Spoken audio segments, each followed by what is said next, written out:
सबको जय मसीह की। परमेश्वर जो आदर के योग्य है, महिमा के योग्य है, हम उसकी उपस्थिति में आए। कहाँ आए? देखिए, हम आपको एक छोटे सी वाक्य में अंतर बताते हैं। मूसा के तंबू में और कलीसिया में सिर्फ इतना सा अंतर है, वो पार्थिव तंबू था और ये आत्मिक तंबू है। ये मसीह की देह है।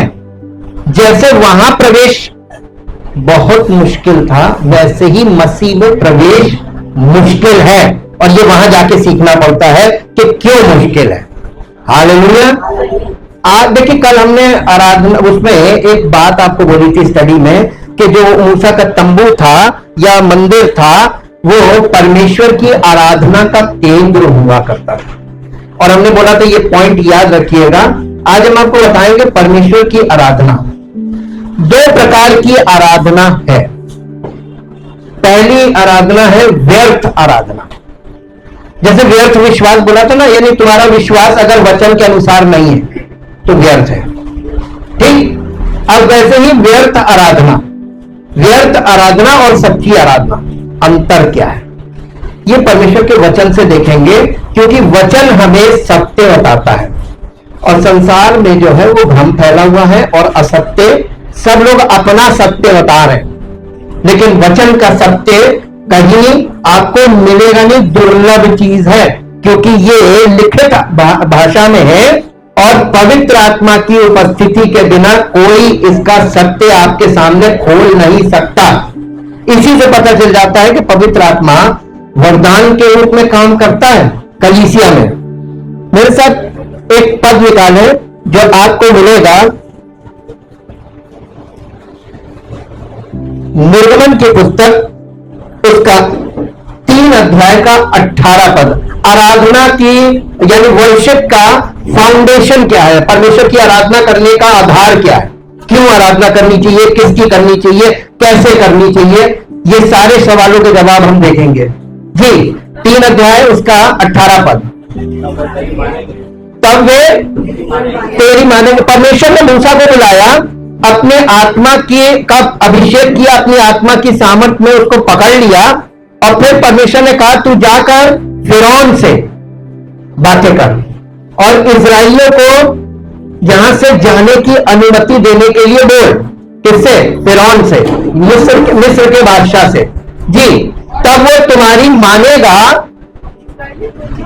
और तुम इजराइली पुरनियों को संग लेकर है मिस्र के राजा के पास जाकर उससे यूं कहना कि इब्रियों के परमेश्वर ने, यानी इजराइलियों के परमेश्वर ने, इब्रियों के परमेश्वर ने,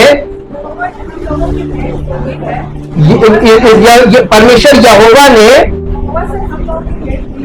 परमेश्वर यहोवा से हम लोगों की भेंट हुई है, इसलिए अब हमको 3 दिन के मार्ग पर जंगल में जाने दे कि अपने परमेश्वर के यहोवा को। वर्शिप का आधार क्या था? बलिदान। बलिदान। अब आप देखिए, बिना बलिदान के आज संसार में वर्शिप हो रही है, बलिदान नहीं, व्यर्थ उपासना। पकड़ते जाइएगा पॉइंट। मेरे साथ इसमें थोड़ा और पीछे चलते हैं। उत्पत्ति की पुस्तक 4 अध्याय, उत्पत्ति की पुस्तक उसका 4 अध्याय उसका 3 से 7 पद तक पढ़ेंगे। कुछ दिनों के पश्चात कैन यहोवा के पास है भूमि के उपज में से कुछ भेंट लेकर आया। किसान था ना, भूमि की उपज में से कुछ भेंट लेकर आया। और हाबिल चरवाहा था, तो अपनी भेड़ बकरियों में से कई एक पहलौठे बच्चे भेंट चढ़ाने ले आया और उनकी चर्बी भेंट चढ़ाई। तब यहोवा ने हाबिल को और उसकी भेंट को ग्रहण किया, परंतु कैन को और उसकी भेंट को परमेश्वर ने ग्रहण नहीं किया। क्यों? बस क्यों नहीं ग्रहण किया? परमेश्वर प्रसन्न नहीं हुआ, कैन से प्रसन्न नहीं हुआ। कैन ने भी आराधना की और हाबिल ने भी आराधना की। एक की आराधना को उसने ग्रहण किया, एक की आराधना को ग्रहण नहीं किया। क्यों? यह आराधना का आधार बता रहे हैं आपको। परमेश्वर की आराधना गीत संगीत नहीं है, भजन कीर्तन नहीं है। पूरी दुनिया में सब चल रहा है, ये भावना है। परमेश्वर की आराधना भावना से नहीं करनी है, परमेश्वर की आराधना अपने पूरे अस्तित्व से करनी है। क्या चल रहा है आज? आराधना कौन सी? सच्ची के व्यर्थ? कर लो, कितनी करोगे, कितने साल करोगे? करते करते मर के चले जाओगे, सोचोगे स्वर्ग जा रहे, जाओगे नहीं। क्योंकि परमेश्वर के वचन में लिखा है, ऐसा भी मार के जो मनुष्य को सही जान पड़ता है उस कैंप में मृत्यु मिलती है। बताओ कहां जाओगे? सबको अनंत जीवन चाहिए, लेकिन सब लोग परमेश्वर के वचन से दूर भागते हैं। सच बताइए, आप परमेश्वर के वचन से दूर भागते हैं कि नहीं भागते? कब तक? तुम कितनी भी आराधना कर लो, कितनी भी प्रार्थना कर लो, सुनता नहीं है। लिखित है, ये उसने ही लिख के दिया हमको। ये बाइबल हमने नहीं छापी है, ये परमेश्वर का वो वचन है जो उसके मुख से निकला था और आज लिखित रूप में हमारे पास है। इसका लोग अनादर कर रहे हैं और जमकर कर रहे हैं। आराधना का पहला कदम ही बलिदान था। मूसा के तंबू में सबसे पहली वेदी क्या थी? बलिदान। इसके बिना आप आगे जा ही नहीं सकते। परमेश्वर, देखिए, आप लोग विश्वास करते हैं ना। विश्वास शुरू कहां से होता है? आशा का निश्चय विश्वास है। आप जब प्रतीति करते हैं, यानी मान लेते हैं कि ये बात परमेश्वर का वचन है, मैं इस पर पूरा भरोसा करूंगा और मैं कोई विकल्प का इस्तेमाल नहीं करूंगा, मैं इस वचन पर भरोसा करूंगा और मैं इस वचन के पर अपनी टेक लगा लूंगा, और फिर उसका प्रतिफल आपको मिलता है। और जब प्रतिफल मिल जाता है तब आप कहते हैं कि परमेश्वर ने यह काम किया, मुझे विश्वास है कि ये भी करेगा। हाल निश्चय हो जाता है। वो जो आपकी आशा है वो निश्चय में जब बदल जाती है उसको कहते हैं विश्वास। और आज लोग भ्रमित कितना है, हम विश्वास करते तभी तो आते हैं। अरे नहीं, तुम विश्वास नहीं करते हो। तुम जिसे जानते नहीं हो उस पर विश्वास कैसे कर सकते हो? तुम्हारा जीवन, तुम्हारा मन, तुम्हारी सारी आंतरिक इच्छाएं, कल्पनाएं, भावनाएं सब परमेश्वर के विरोध है। कैसे? तुम जानते ही नहीं उसको।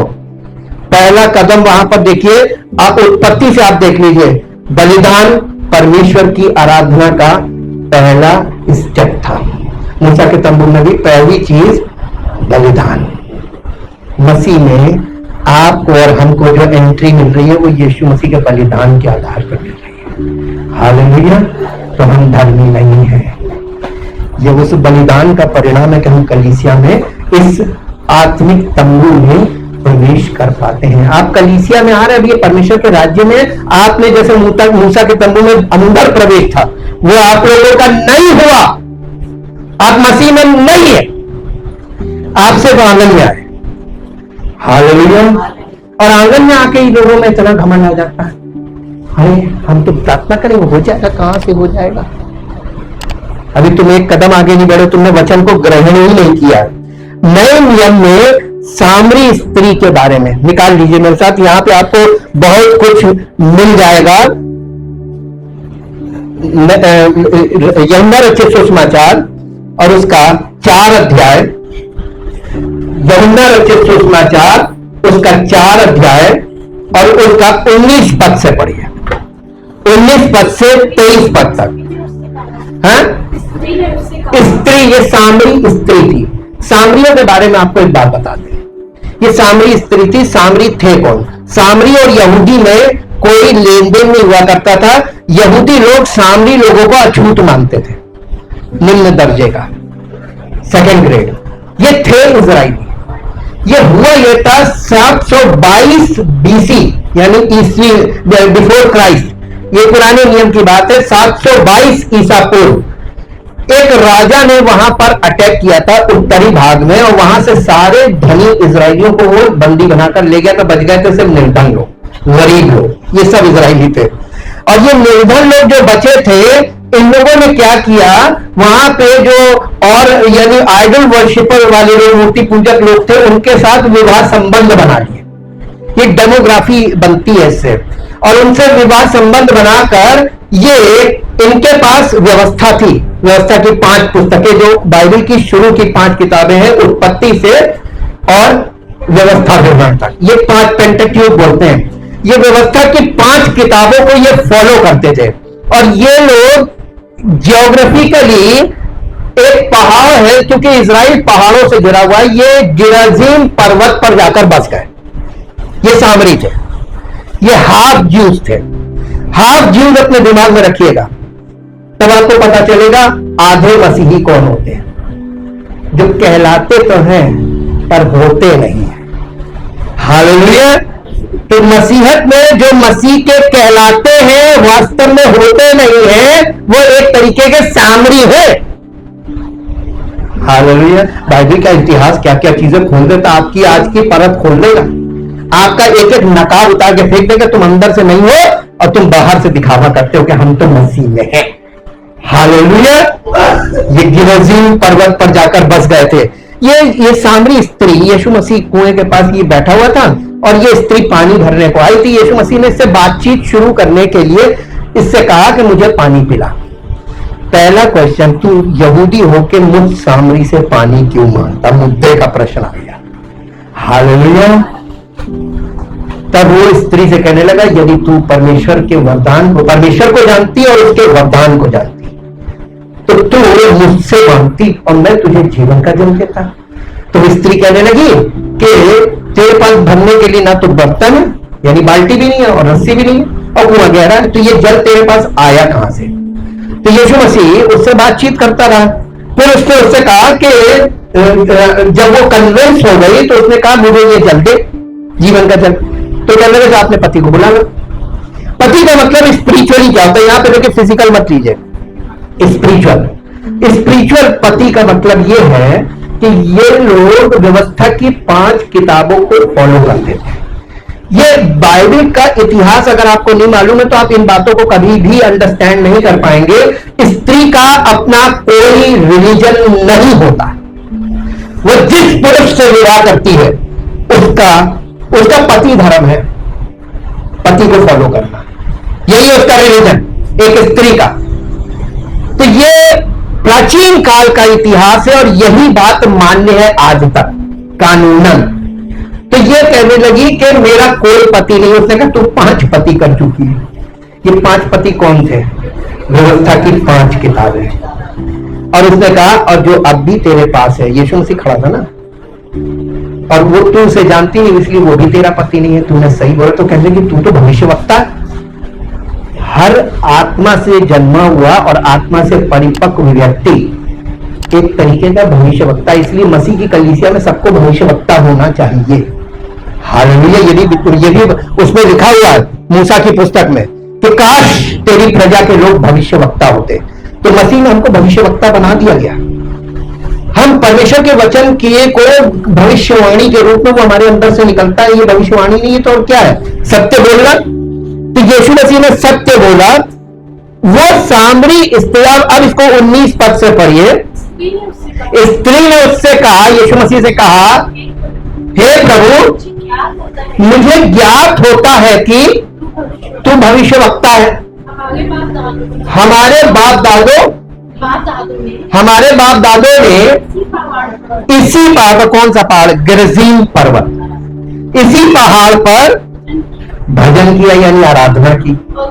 और तुम कहते हो कि वो जगह जहां आराधना करनी चाहिए यरूशलेम में, ये सिय्योन पर्वत है। यरूशलेम में जहां आराधना यहूदी लोग करते थे, जहां उनका मंदिर बना था, वो द माउंट ऑफ जायन, ये सिय्योन पर्वत है। तो 2 पर्वत आपको दिखाई दे रहे हैं। बहुत ध्यान दीजिएगा, बार बार माउंटेन आता है बाइबल में, और बाइबल का परमेश्वर पहाड़ का परमेश्वर, पहाड़ी परमेश्वर कहलाता है। हालेलुया। इस विषय को यहीं पे छोड़ते, क्योंकि यह अगली सीरीज में आधार बनेगा। Thank you Jesus. ये स्त्री स्थान की बात कर रही है कि कहां आराधना करनी चाहिए। आजकल के लोग आराधना को एक स्थान से जोड़ते हैं कि हम तो वहां आराधना करते हैं, हम तो वहां आराधना करते हैं, हम तो वहां आराधना करते हैं। हालेलुया। हम तो फलानी कलीसिया में जाते हैं। पहाड़, कलीसिया को पहाड़ पे तो दिखाया है कि जो नगर पहाड़ पर बसा हुआ छिप नहीं सकता। कलीसिया को दिखाया गया, यीशु मसीह ने मत्ती में शुरू में ही बोल दिया था। तो ये ऊंचे स्थान कहलाते हैं। Worship places are always the high places. तो ये इस कलीसिया में जाते हैं, उस कलीसिया में जाते हैं। ये फंडामेंटल आप लोगों के दिमाग में बैठा, तो इसका मतलब आप परमेश्वर के वचन से अनभिज्ञ है। आपको हाई फाई जगह लगता है वहां परमेश्वर है। सबसे ज्यादा इस पृथ्वी पर का अब तक का सबसे भव्य स्थान था, वो था मूसा, वो क्या नाम है, सुलेमान का मंदिर। परमेश्वर उसे त्याग दिया। तो क्या आजकल की ये बिल्डिंग्स को एक्सेप्ट करेगा? अब जब मसीह की देह मंदिर बन गई, अब इनका औचित्य बताइए क्या है? बताइए। हम फलानी जगह जाते हैं, फलानी जगह जाते हैं, ये कॉम्पिटिशन चल रहे हैं। और यीशु मसीह बैतलहम में पैदा हुआ था, गौशाले के अंदर, है ना? महल में क्यों नहीं हुआ था? कुछ प्रश्न ऐसे हैं जो आपको आत्मिक सत्य के साथ हल होंगे। आप उसको कहां ढूंढ रहे हैं? महलों में मिलेगा वो झोपड़ी में? झोपड़ी में तो जाना पसंद नहीं है। अरे वहां बड़ी परेशानी, वहां कैसे पहुंचेंगे? जहां पहुंचना कठिन हो वहीं परमेश्वर मिलता है, और जहां परमेश्वर होता है वहीं पहुंचना कठिन होता है। हालेलुया जी। यीशु ने उससे कहा, हे नारी, मेरी बात को विश्वास करनी बोल रहा, मान ले, मेरी बात मान ले, है ना? प्रतीति कर, मान ले कि वो समय आता है कि तुम ना तो इस पहाड़ पर यानी गेरिज़ीम पर्वत पर और ना ही यरूशलेम पर्वत पर, ये दोनों जगह मैं छोड़ दूंगा। ये परमेश्वर छोड़ देगा। यीशु मसीह के आने के बाद क्या हुआ? अरे किसी को नहीं पता। सारे टेंपल खाली हो गए। परमेश्वर का एक ही निवास स्थान था, वो था यरूशलेम।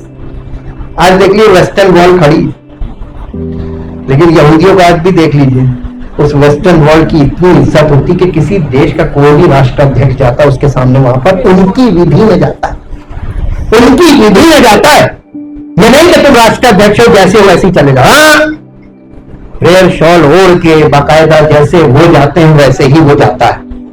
हालेलुया। देखिए, ये है परमेश्वर के लोग जो संसार से कॉम्प्रोमाइज नहीं करते। और आजकल के मसीहों को देख लीजिए, ऑलरेडी कॉम्प्रोमाइज है। हम तो सबको मान लेते हैं। हाँ? तो कौन से यीशु को मानते हो? हम यीशु जो था, जो सच्चा यीशु है, वो यहूदी था। वो कभी एक्सेप्ट नहीं करेगा तुमको, कभी नहीं करेगा। ये गेरिज़ीम पर्वत की इतिहास आपको मालूम है?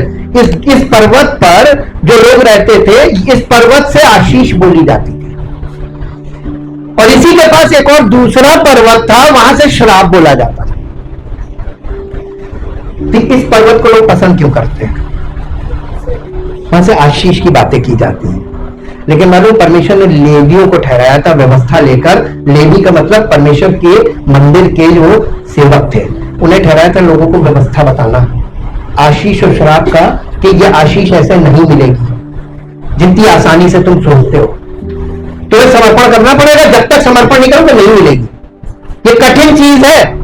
आप सांसारिक तौर पर बात करते हैं, सांसारिक तौर पर तो आजकल आपसे भी गए गुजरे लोग सब कुछ प्राप्त कर रहे हैं। ये आशीष नहीं है।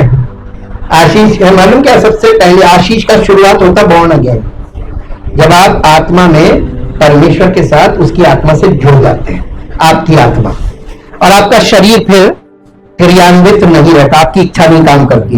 आगे पढ़िए, यीशु मसीह यहां पर उससे क्या बोल रहा है? जो लोग ये स्थान वो स्थान, यहां प्रार्थना करेंगे, यहां जाएंगे आराधना करने, ये वो लोग हैं जो जिसे नहीं जानते उसकी आराधना करते हैं। किसकी आराधना करते हैं?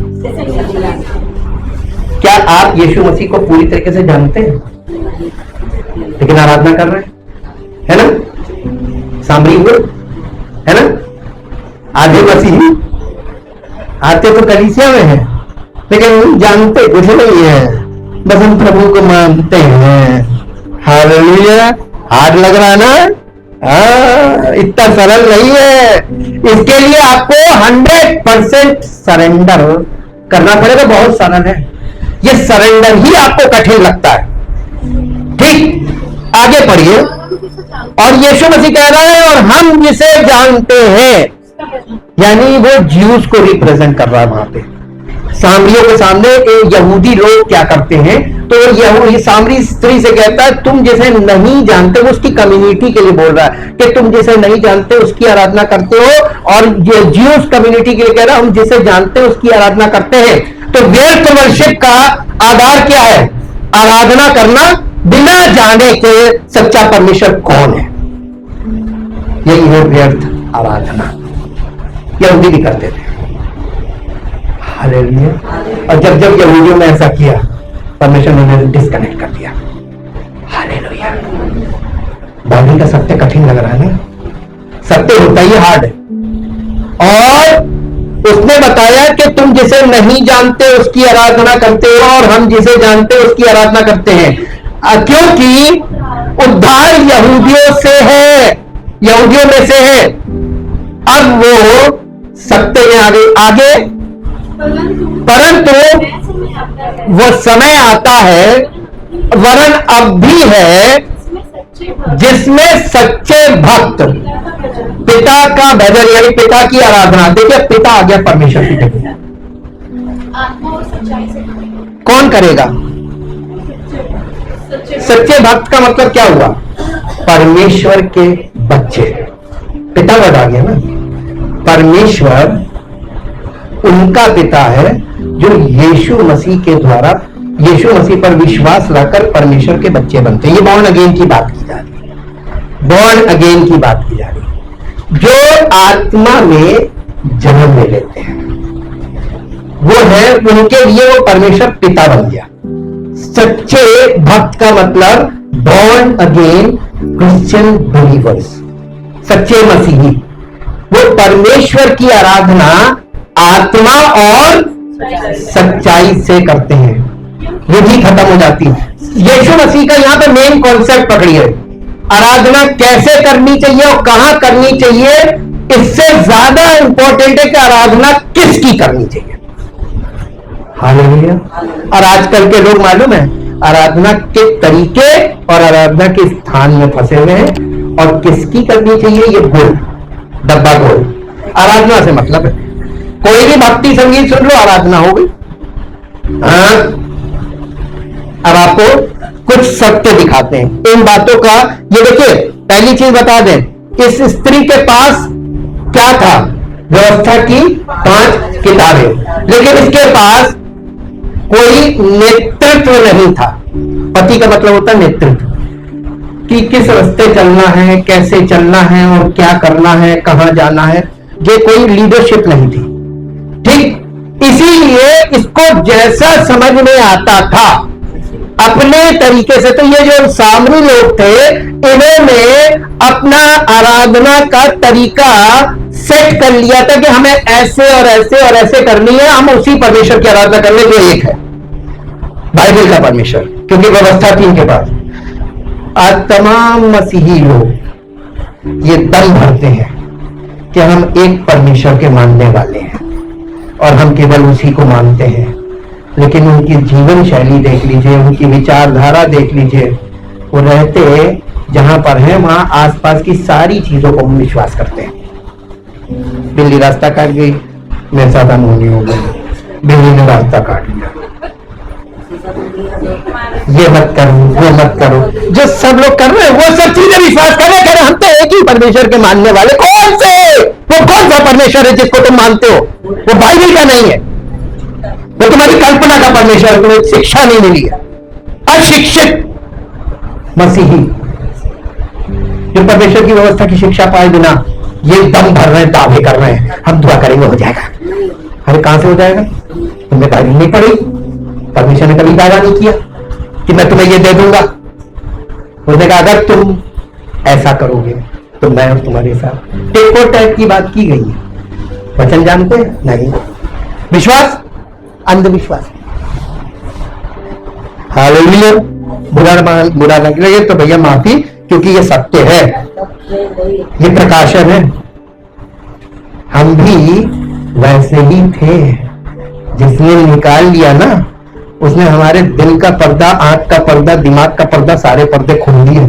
अब मुझे स्पष्ट दिखाई देता है कि क्या है और लोग क्या कहते हैं और होते क्या है। किसी के दावे में नहीं बसता। हालेलुया। एक से एक मिले। यहां पर जो खास बात है, परमेश्वर, ईश्वर भी आराधना, ईश्वर की आराधना ईश्वर के साथ हमारे रिश्ते का केंद्र है। परमेश्वर की आराधना का पहला स्टेप है restoration of relationship with God. इसी को बोलते हैं परमेश्वर के साथ हमारा रिश्ता बहाल हो जाना। यही कठिन है, क्योंकि ये आपकी तरफ से नहीं होगा। इसमें आपका कोई प्रयास, कोई काम, कुछ भी सफल नहीं होगा। इसमें उसका अनुग्रह, उसका प्रेम और प्रभु यीशु मसीह का बलिदान और आपका विश्वास, केवल इतने पे टिका है रिश्ता। और ये रिश्ता जिस दिन परमेश्वर ये आपके दिल में झांक के देख लेता है कि इसने वास्तव में मेरे बेटे का बलिदान पर विश्वास कर लिया है, वो खट से आपको रेस्टोर करेगा। ही इज माई बिलवेड सन। क्योंकि वो हमको नहीं देखता है, वो अपने बेटे को हमारे अंदर देखता है। हमारे दिल में यीशु मसीह दिखाई देता है उसको, और कहता है ये तो हो, इसका तो उसने दाम चुका दिया है। ही पेड द प्राइस। उसने हमारे पापों का मूल्य चुकाया, इसी को प्रायश्चित बोलते हैं। और हमारा पश्चाताप इस बात को निश्चित करता है कि यीशु मसीह का प्रायश्चित परमेश्वर ने हमारे जीवन में चेक कर लिया है।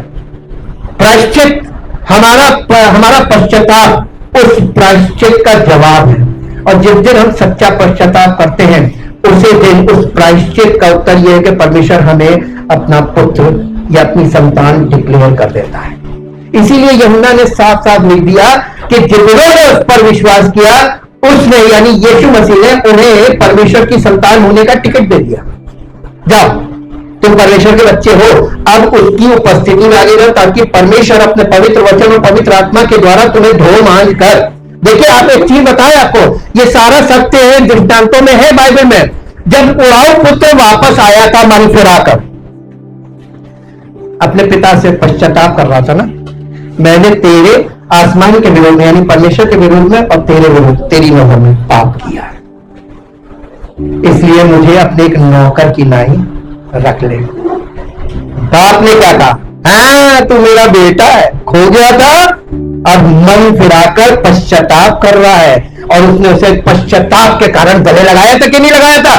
और सबसे पहला काम क्या किया था? उसने अपने सेवकों को बुलाया और अपने बेटे को जो गंदा मैला कुचला था उसको कहा, इसको ले जाओ, नहलाओ धुलाओ, इसको साफ कपड़े पहनाओ और इसके बाद हम पार्टी करेंगे। तो ये नहलाना, धुलाना, साफ करना, ये पवित्र आत्मा कलीसिया में हमको धो मांझ रहा है कि नहीं?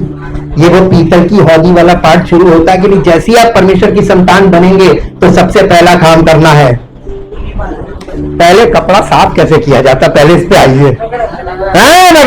सफेद कपड़े को कैसे साफ करते हैं? ठोक पीट के किया जाता है, ठुकाई पिटाई, या ये डिसिप्लिन ऐसे नहीं आता है।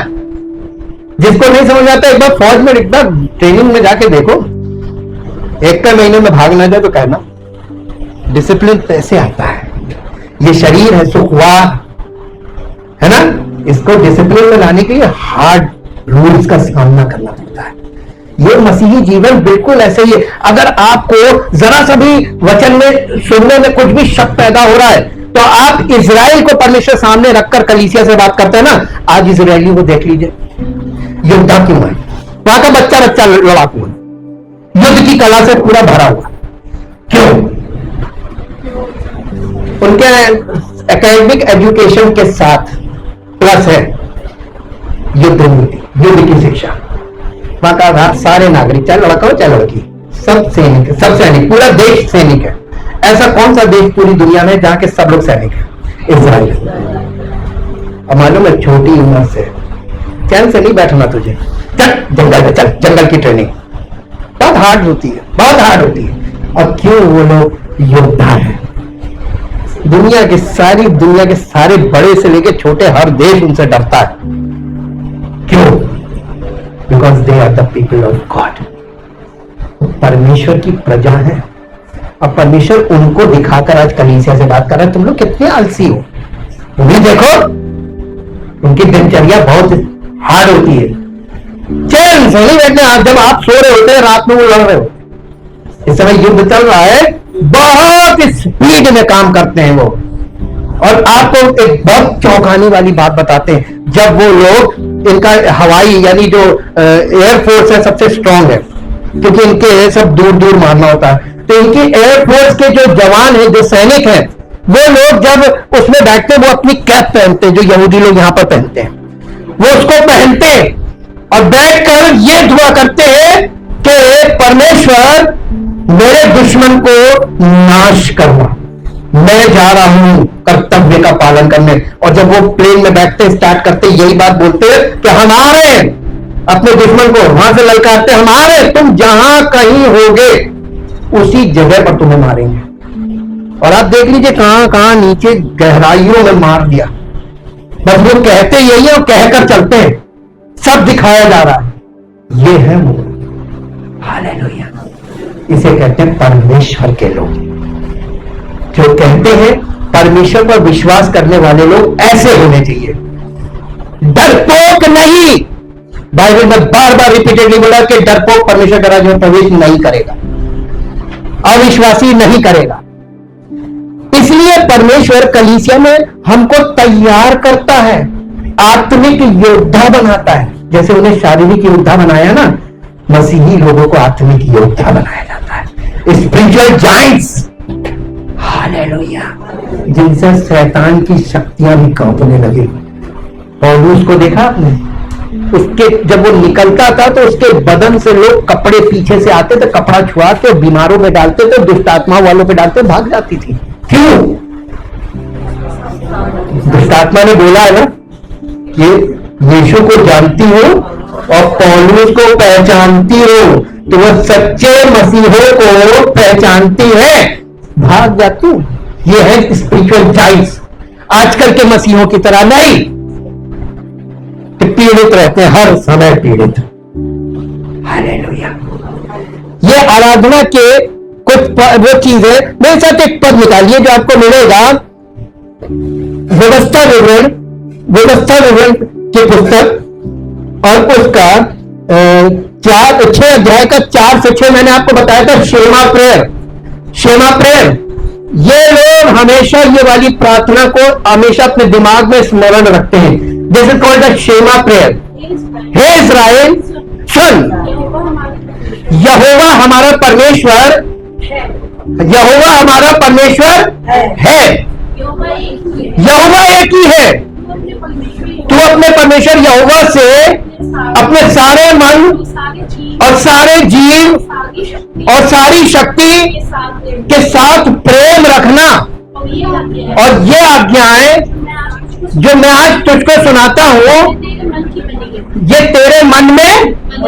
तो परमेश्वर की आज्ञाएं हर समय आपके मन में स्थिर रहनी चाहिए कि जो हमारा परमेश्वर है उससे हमें प्रेम रखना है, सारे मन, सारे प्राण, सारे जीव से, चाहे कोई परिस्थिति क्यों ना हो। अय्यूब को देख लीजिए, अय्यूब का सारे बच्चे मर गए एक दिन में, उसका सारा सामान लुट गया, वो एकदम कंगाल होकर सड़क पर आ गया, शरीर में छाले फोड़े फपोड़े निकल गए, एक ठीकरा लेकर खुदा रहा। लेकिन उसने कहा, उसने लिया, उसका नाम धन्य हो। ये है मसीह, ये होते मसीह, हर परिस्थिति में उसकी महिमा करें। हालेलुया। क्या हम उसके हाथ से सुख लेते तो उसके हाथ से दुख ना ले? यह अय्यूब ने बोला था। तब परमेश्वर ने उसको बहाल किया था, और जितना उसका गया था उसका सब चीजों का डबल, पूरी प्रॉपर्टी फर्स्ट पेज में और लास्ट पेज में जाके देख लीजिए, जस्ट डबल। वही परमेश्वर है, बाइबल का परमेश्वर। वो आपको परखने के लिए अय्यूब की तरह परख सकता है, किसी भी स्थिति में ले जा सकता है, डामाडोल। जिधर कहीं कोई प्रार्थना करने वाला मिल जाए, ढूंढो जरा दुनिया में कौन सा है जिसके हाथ रखती, क्या कितना पैसा खर्चा हो, उससे जाके दुआ करवाए। ये खुली छूट है, तो जहां चाहो वहां जाओ, मिलेगा कहीं कुछ नहीं। अब उसने अटका लिया, अब आओ में तो लौट कर यही आओ, उड़ाओ पुत्र बन जाओ, ज्यादा अच्छा है। गले तो लगा लेगा, पश्चाताप कर लोगे, उड़ाओ पुत्र का मतलब पश्चाताप। पश्चाताप करके उसके पास आओ, उसकी उपस्थिति में, और ये मान लो कि हम पापी हैं। यही तो नहीं मानते, हर आदमी कहता हम धर्मी है। ये एक मानसिकता है जी।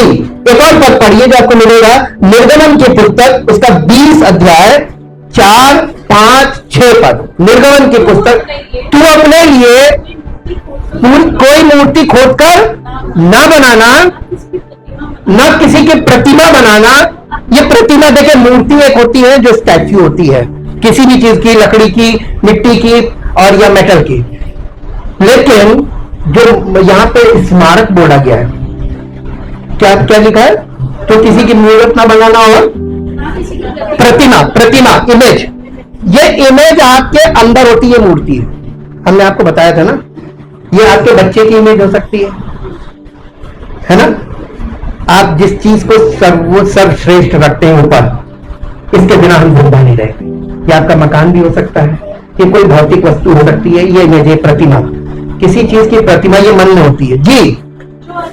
जो आकाश में वह पृथ्वी पर वह पृथ्वी के जल में है, तो उनको दंडवत ना करना और ना उनकी उपासना करना, क्योंकि मैं तेरा परमेश्वर यहोवा जलन रखने वाला ईश्वर हूं, और जो मुझसे बैर रखते हैं उनके बेटों, पोतों और परपोतों को भी पितरों का दंड दिया करता हूं, और जो मुझसे प्रेम करते हैं और मेरी आज्ञाओं को मानते हैं, उन हजारों पर करुणा किया करता हूं। 7वां पद, तू अपने परमेश्वर का नाम व्यर्थ न लेना, क्योंकि जो यहोवा का नाम व्यर्थ ले वो उसको निर्दोष नहीं ठहराएगा। आप सुनिए, यहां पर क्या करते हैं, हम परमेश्वर का नाम लेते हैं कलीसिया में, और बाहर जाकर हम कैसी कैसी बातें बोलते इसी मुंह से। ये नाम व्यर्थ हो गया ना। अब या तो उसका नाम लो, अपना मन शुद्ध रखो और अपने होठों को शुद्ध रखो, अपनी आंखों को, अपनी दृष्टि को शुद्ध रखो, तभी उसका नाम लो, वरना उसका नाम मत लो, मत लो। क्योंकि आप उसका नाम ले और गलत सलत बातें सोचे, गलत बातें बोले, और आप सांसारिक लोगों में घुले मिले रहे और कलीसिया में आए और वचन सुने और फिर चले जाएं और अपने मन से जीवन बिताएं, परमेश्वर आपको माफ करेगा? नहीं करेगा। इस्राएलियों को देख लीजिए, वो पनिश करता था। मेरे साथ एक जगह चलिए, निर्गमन की पुस्तक, उसका 24 अध्याय निकालिए। निर्गमन की पुस्तक, उसका 24 अध्याय, 24 चैप्टर,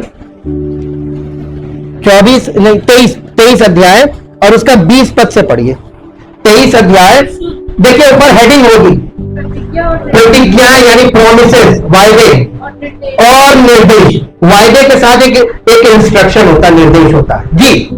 सुन, मैं एक दूत, मैं तेरे आगे आगे भेजता हूं एक दूत, जो मार्ग में तेरी रक्षा करेगा, और जिस स्थान को मैंने तैयार किया है उसमें तुझे पहुंचाएगा। दूत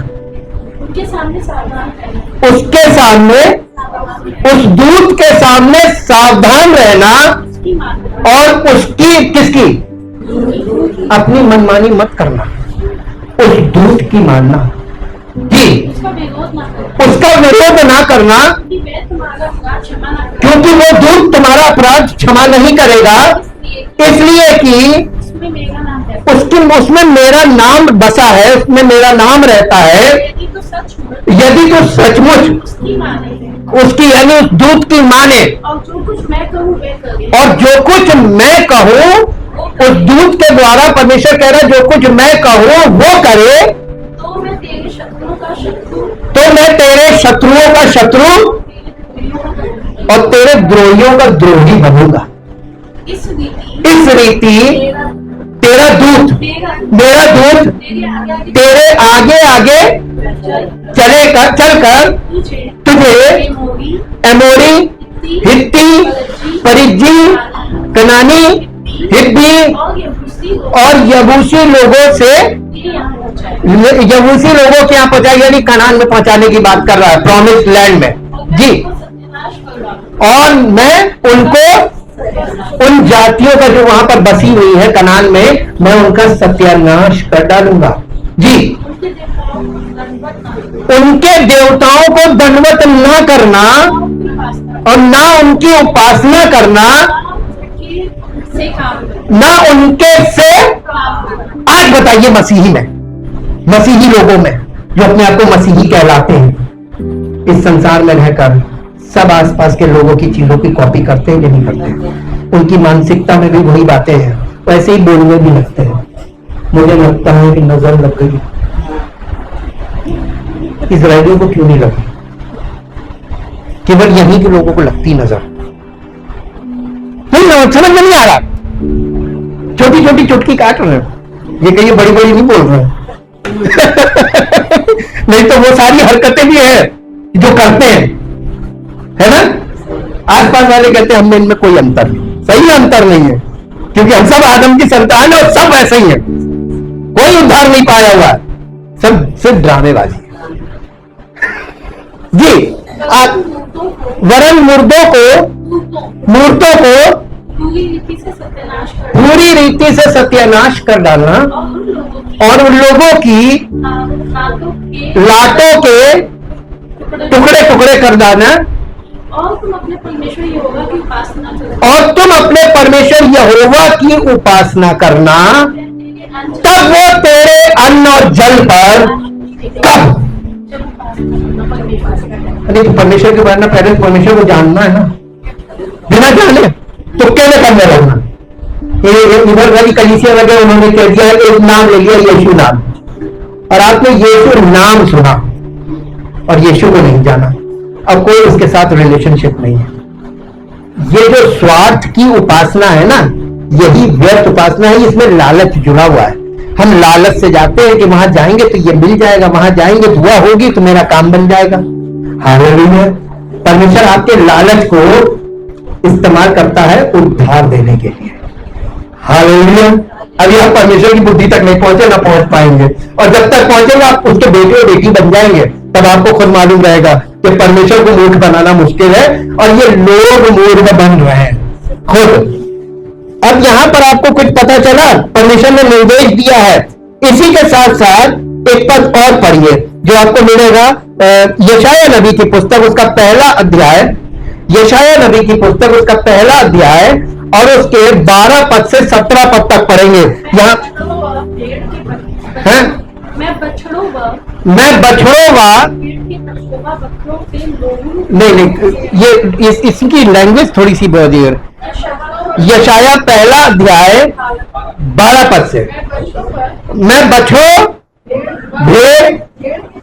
भेड़ के बच्चों व बकरों के लहू से प्रसन्न नहीं होता, तुम जब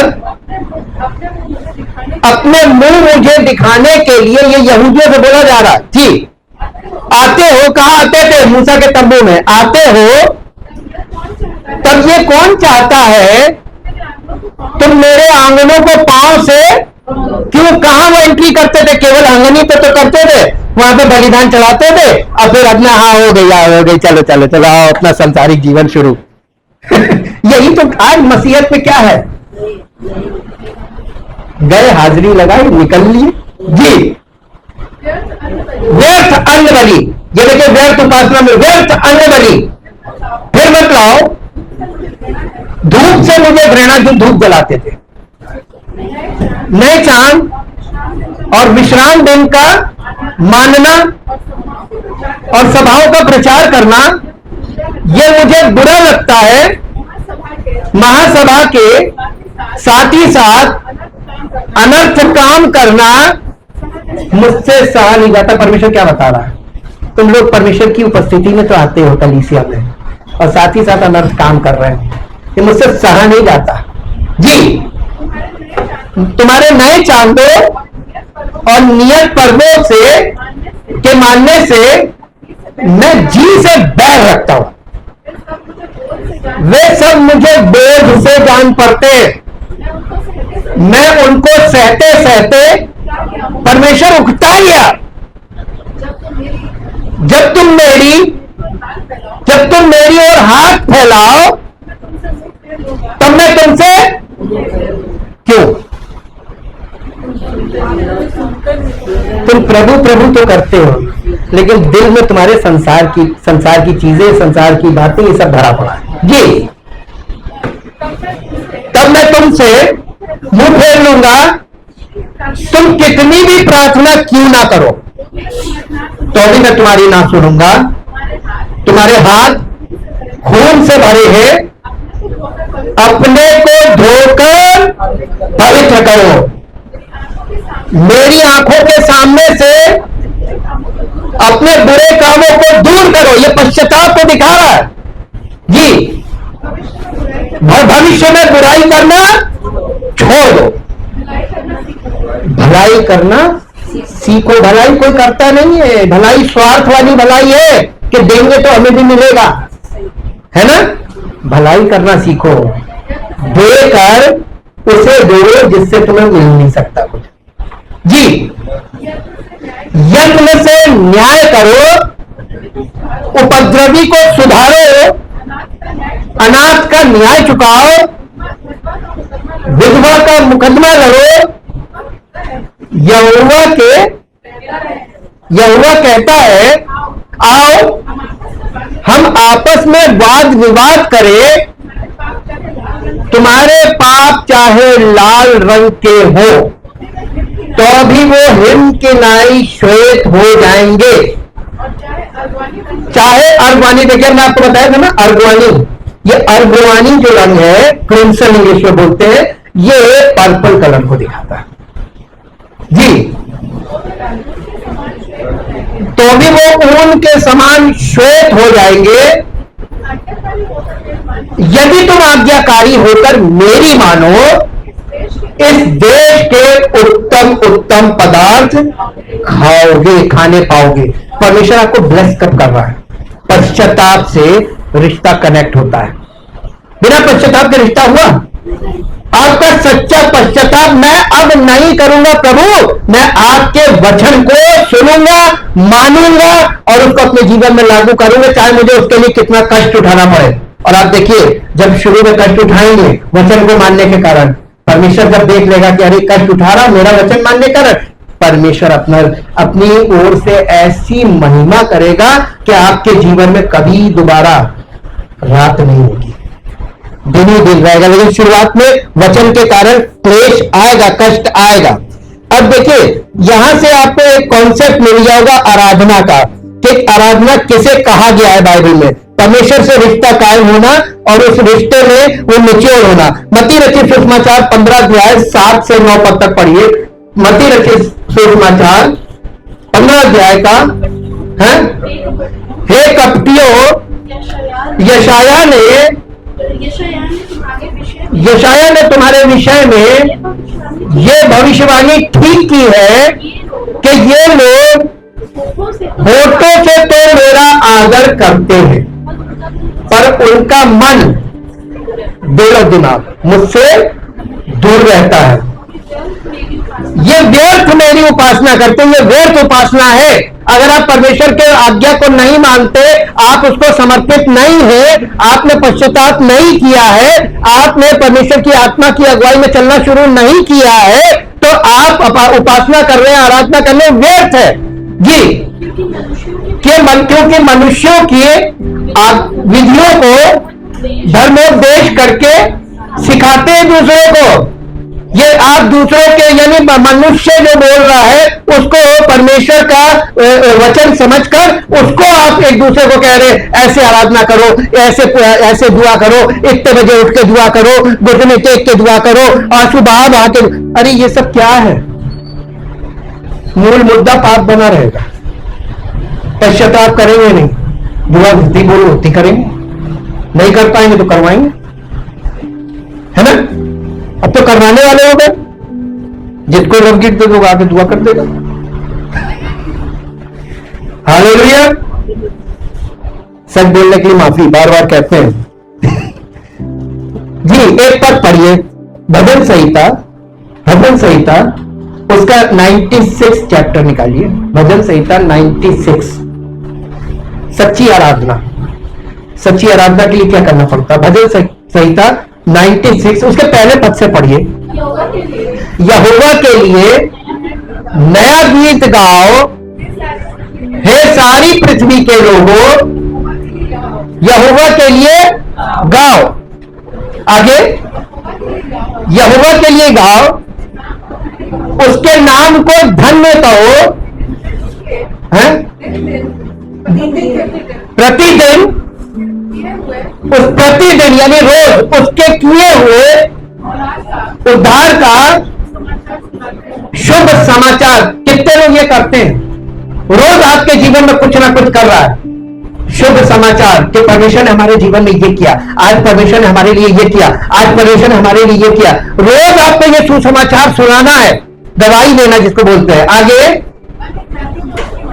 अन्य जातियों में उसकी महिमा का और देश देश के लोगों में उसके आश्चर्य कर्मों का वर्णन करो।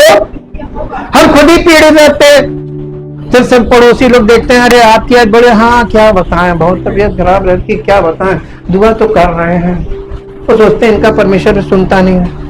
फिर आप उनसे कहेंगे हम आपके लिए दुआ करें ना, रहने दीजिए, आपकी तो सुनता नहीं, हमारे लिए आप क्या करोगे?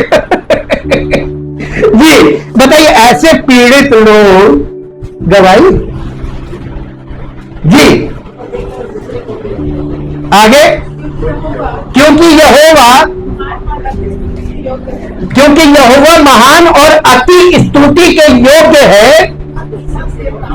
वो तो सब देवताओं से अति भय योग्य है,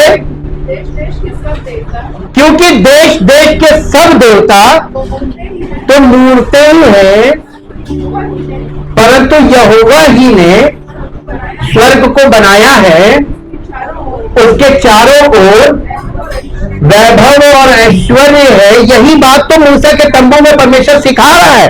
जी, उसके पवित्र स्थान में सामर्थ्य और शोभा है, हे देश देश के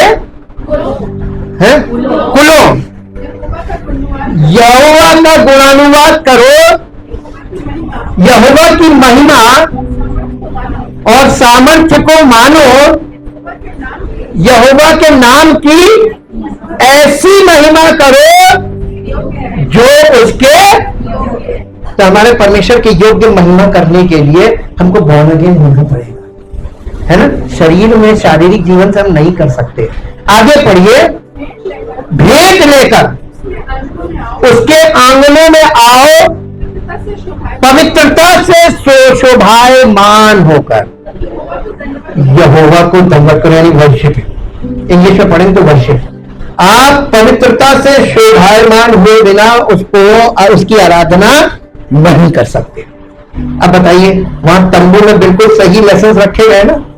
आपको उसकी आराधना करने के लिए रिश्ता कायम करना पड़ेगा, परमेश्वर की संतान बनना पड़ेगा, ताकि आप याजक बनकर परमेश्वर की उपस्थिति में प्रवेश करें। लेकिन उससे पहले पवित्रता से शोभायमान होकर, यानी सैंक्टिफिकेशन के बिना और याजकीय वस्त्र पहने बिना आप अंदर नहीं जा सकते। ये खास विषय यहाँ आराधना से ही जुड़ा हुआ है, और इसीलिए यूहन्ना रचित सुसमाचार उसके 4 अध्याय में फिर आएंगे। इसका आधा हिस्सा हमने छोड़ दिया था, और इसके 21 पद से 24 पद पढ़ेंगे। 21 है, यीशु ने उससे कहा, हे नारी, मेरी बात की प्रतीति कर कि वो समय आता है कि तुम ना तो इस पहाड़ पर पिता का भजन करोगे, ना यरूशलेम में। तुम जिसे नहीं जानते उसकी आराधना करते हो, उसका भजन करते हो, और हम जिसे जानते हैं उसका भजन करते हैं, क्योंकि उद्धार यहूदियों में से है, परंतु वो समय आता है, वरन अब है। अब है कौन सा समय? आगे पढ़िए। जिसमें सच्चे भक्त, पहली चीज पिता, रिलेशनशिप देखिएगा, परमेश्वर की आराधना नहीं करनी। कलीसिया में आपको परमेश्वर के बच्चे बनना है और अपने पिता की आराधना करनी है ना। जब हम संसारिक होते हैं तब हम उसे परमेश्वर बोलते हैं, लेकिन जब हम परमेश्वर की संतान बनते हैं तब उसी को पिता बोलते हैं। पहला पॉइंट पकड़ लीजिएगा, पिता।